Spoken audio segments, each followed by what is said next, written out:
Shalom, Om Swastiastu, Namo Buddhaya, Salam Kebajikan. Sebelumnya saya akan memperkenalkan diri saya. Nama saya Emmanuel Jumadu, nomor induk mahasiswa 331 170 14. Saya dari Fakultas Ekonomi dan program studi saya akuntansi. Pada saat ini, salah satu kampus di Nusa Tenggara Timur, yaitu Universitas Katolik Widya Mandira Kupang, sedang melaksanakan program kuliah kerja nyata. Adapun program kerja yang saya buat, yaitu prosedur tata cara pengisian SPT atau surat pemberitahuan pajak. Kenapa saya memilih judul ini? Karena setelah saya melakukan observasi di tempat tinggal saya, masih banyak masyarakat yang tidak tahu mengisi SPT. Dan program kedua, yaitu di tengah masa pandemi ini, saya berinisiatif untuk membagi masker di masyarakat. Oke, untuk video lebih jelasnya, kita langsung masuk pada pembahasan.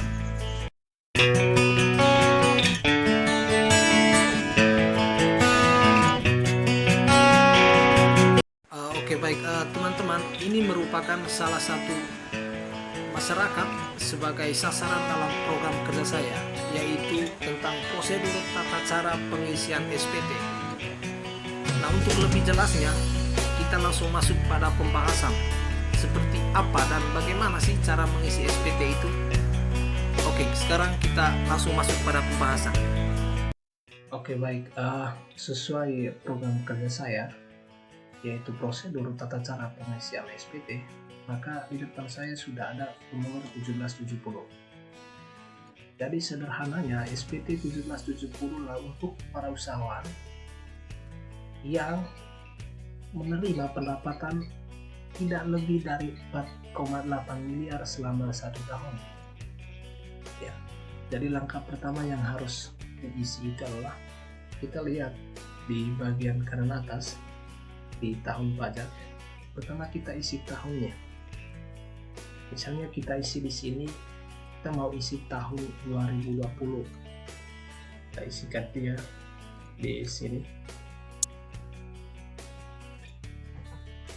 Lalu kemudian di bagian bawahnya itu adalah mengenai periode. Nah, periodenya ini dari Januari 2020 sampai dengan Desember 2020. Nah, makanya kita isikan di bawah sini.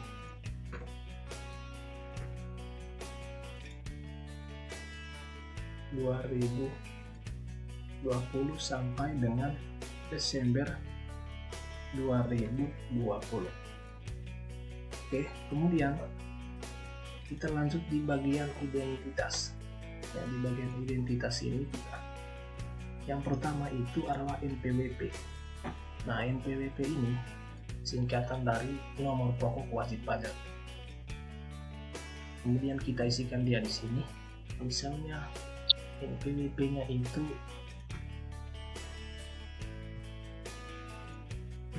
seperti ini. Lalu kemudian nama wajib pajak. Kita isikan nama kita di sini. Misalnya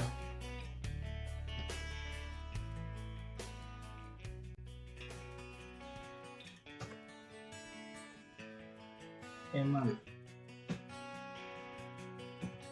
Oke. Kemudian jenis usaha. Maksud dari jenis usaha ini, ya usaha apa yang kita punya. Ya, misalnya di sini usaha mengenai perdagangan. Kita tuliskan di sini perdagangan.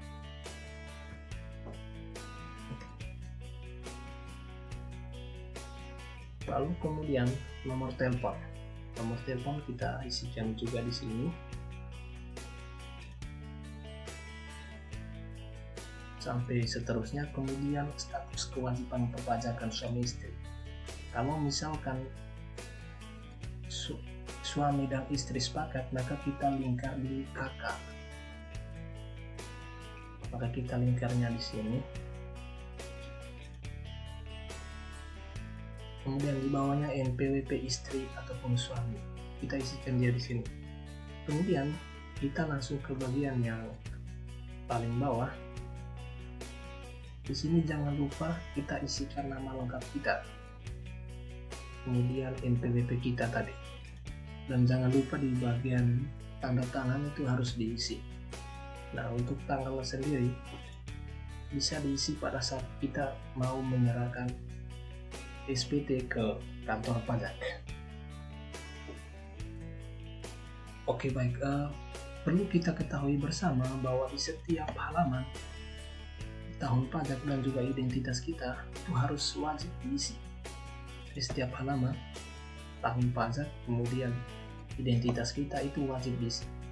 Lalu kemudian yang berikut kita langsung ke lembar yang terakhir. Lembar yang terakhir ini mengenai daftar jumlah peredaran bruto dan pembayaran PPh final berdasarkan PP 46 tahun 2013 termasa pajak serta dari masing-masing tempat usaha. Nah, di sini nama kita tuliskan lagi nama kita di sini.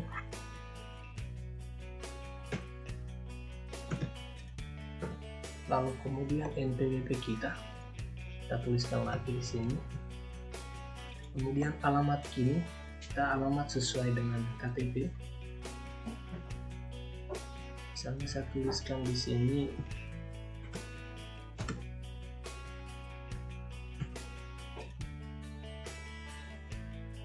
Nah, lalu kemudian di bagian bawahnya itu ada NPWP. NPWP tempat usaha kita. Nah, di sini kita isikan lagi NPWP kita.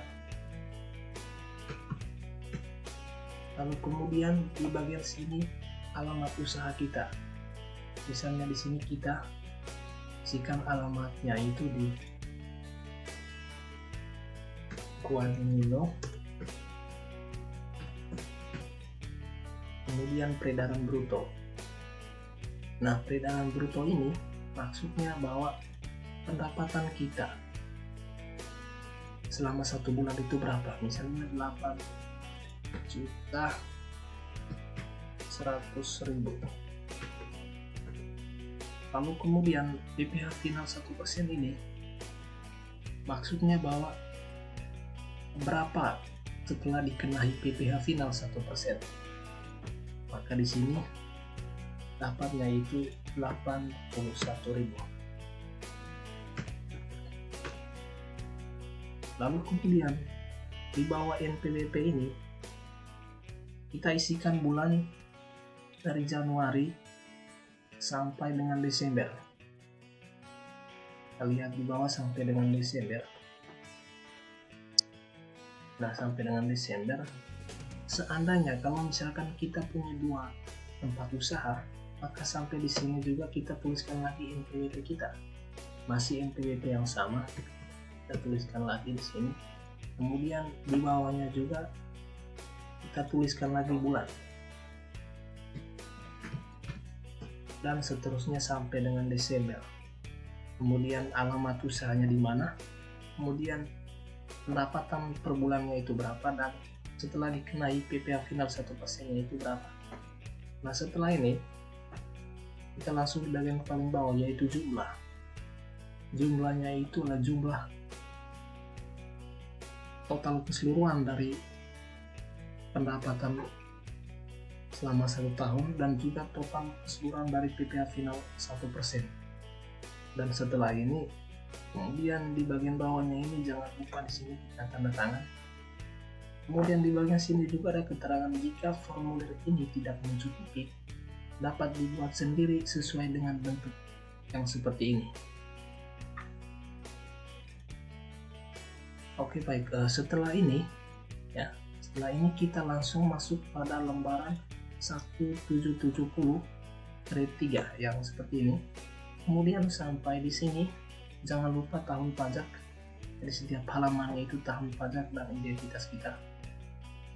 Di lembar 1770 grade 3 ini kita fokus di halaman 16. Di halaman 16.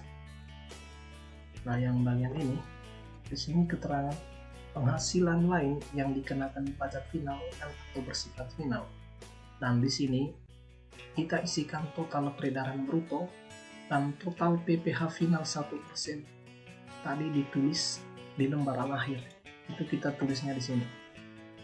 Sekali lagi saya bilang bahwa kita isikan total peredaran bruto dan total PPh 1% yang tadi ditulis di lembaran akhir.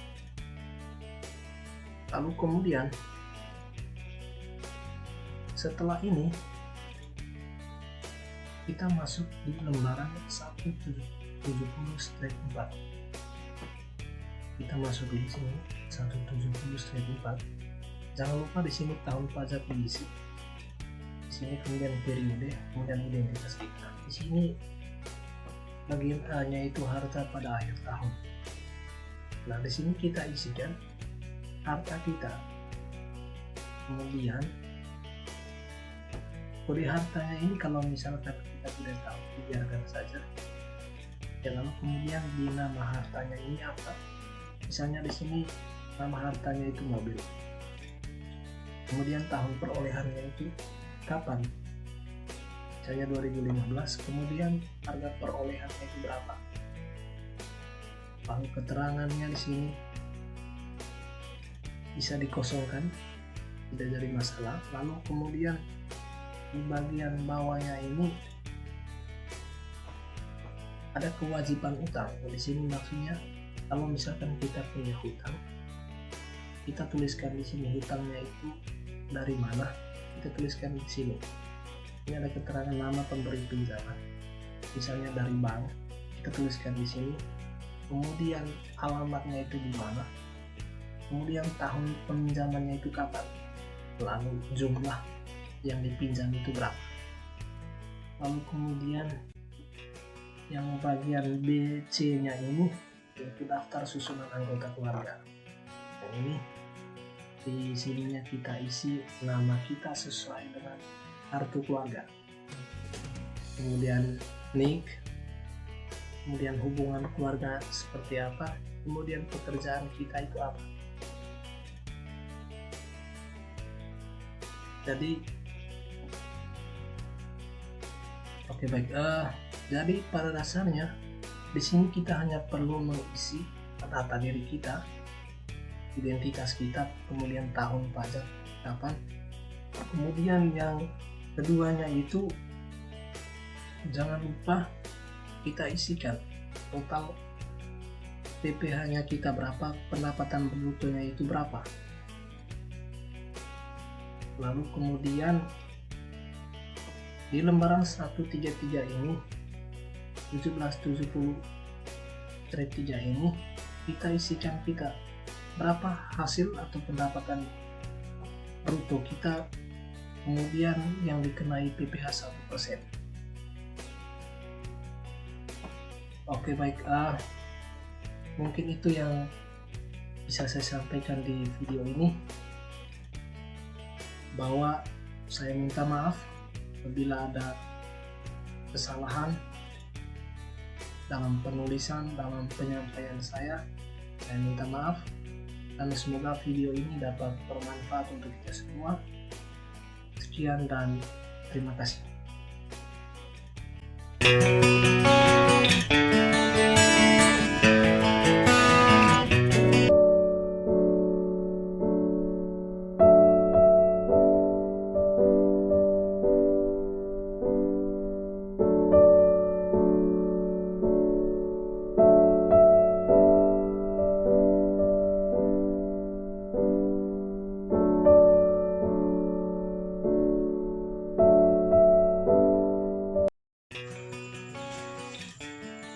Halo teman-teman semua, sahabat dimanapun berada, sekian saja video dari saya terkait program kuliah kerja nyata atau KKN. Semoga video ini dapat bermanfaat untuk kita semua. Sebelumnya saya mengucapkan terima kasih kepada Ibu Ira selaku dosen pembimbing KKN saya. Ibu Ira, terima kasih banyak karena sudah membimbing saya. Di akhir kata saya menyampaikan kepada kita semua, salam sehat.